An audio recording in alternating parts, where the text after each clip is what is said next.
Assalamualaikum warahmatullahi wabarakatuh. In the name of Allah, the most living, the most wise. As a Muslim parent, even before we have children, we begin wondering how we will raise our children to love Allah, love His Messenger, and embrace his or her identity as a Muslim. We might picture that what it will be like when we have to explain to our child who is Allah, who are the angels. If you are the one who thinks like this, you are at the right video. Stay connected with us, and if you are new to this channel, please subscribe the channel. Now let's start our topic. We start thinking of the ways and ways that you can help to ease the transition when it is time for your little one to start learning wuzu, praying with 5 daily prayers, and adhering to the other outward obligations. In the first couple of years of your child life, you don't have to do much direct teaching. In fact, we are not encouraged to begin instructions our children on things like prayer until the age of 7. Those first 7 years are all about fostering a strong bond with you and your child and setting a solid foundation. Our children are born in this naturally pure state, and through setting a good example in our home and through the people you choose to spend time with them, they pick up the little pieces of what it means to be a Muslim. It is good still to find little ways to incorporate what it means to be a Muslim directly into their personal lives, no matter how small they are. Obviously, for a while, we are parents as we as a parents are going to be the ones to actually perform these sunnahs, but as we do so consistently, our baby grows up recognizing the connections between these sunnahs and the actions they are attached to. Through choosing a few to begin with, you are not only building up these particular sunnah habits, but also you are teaching your child the importance of learning the sunnah and following it in everyday life. You are setting the foundation that Islam is the way of life, not just something you do when you go to the masjid. Now let's start the first sunnah that you can start with your newborn baby. Number 1. Giving the greeting of salam. When you greet your baby, begin with assalamu alaikum. Also make sure they have plenty of opportunities to see you greeting others with salam. It takes just a couple of seconds. You are making dua for the person you are greeting. You are following a sunnah and you are modeling that sunnah for your child. Wow, that's amazing. Plus, it's super adorable when they actually start copying you, and they will also greet the salam. The second sunnah is saying bismillah before eating. Even when your baby is also consuming milk, even its mother feed, bottle feed, or combination of both, say bismillah for them before they begin to eat. When you introduce solids, make it even more a habit. As you get into their bib on, help them in their seats and get them ready to begin eating. Let them know we say bismillah before we eat. Of course, again, let them also see the modeled from you, your spouse, and the rest of the family. You all say bismillah before you're eating. Number third sunnah that you can start with your newborn baby, saying alhamdulilah when finished eating.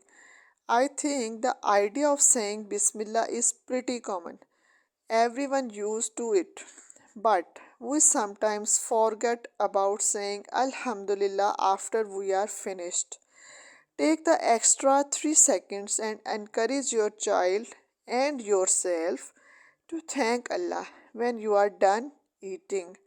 You can remind them to say alhamdulilah and following them make it clear that we thank Allah for giving us this yummy food to give us strength and nourishment.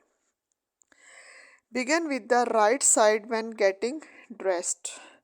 Your little ones likely won't be dressing themselves for at least a year or more than a year, but it will build a habit for them if you remain consistent.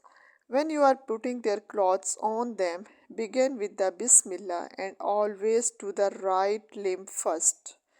When you put on their socks and shoes as well, start with the right foot first. Similar to this sunnah, when you are undressing your little one, start with the left side. Number 5th sunnah is reciting the 3 quls before going to sleep. This is a beautiful and simple habit to build into your baby's bedtime routine. It is the perfect opportunity to spend time reciting or listening the Qur'an with your child and winding down the whole day. Not only is this a super simple sunnah you are settling in your little one's mind, but it is also good for night sleep. You are teaching them to rely on Allah and ask Allah for their needs as well. Number 6 sunnah is sleeping facing the qibla. Although small little babies will likely roll, turn, or perhaps end up in completely different position by the time they wake up, lay them in their beds mindfully and with this attention for sunnah application. When you lay them down to sleep for night or any day nap, make the small adjustment and lay them with their heads facing to the qibla, saying the dua upon waking up. Again, it's going to the some time before your child will be able to say the dua on their own, but still say dua with your child. Hold them in your lap or near you. Make sure they are listening to you. Look them in their eyes and cheerfully say the dua. Make sure you say it slowly so they can pick up your words easily. Saying bismillah and salam when entering the home. Whenever you come into your home, even though you are probably used to saying it under your breath or in your whisper, try to say it loud enough for your baby to hear you.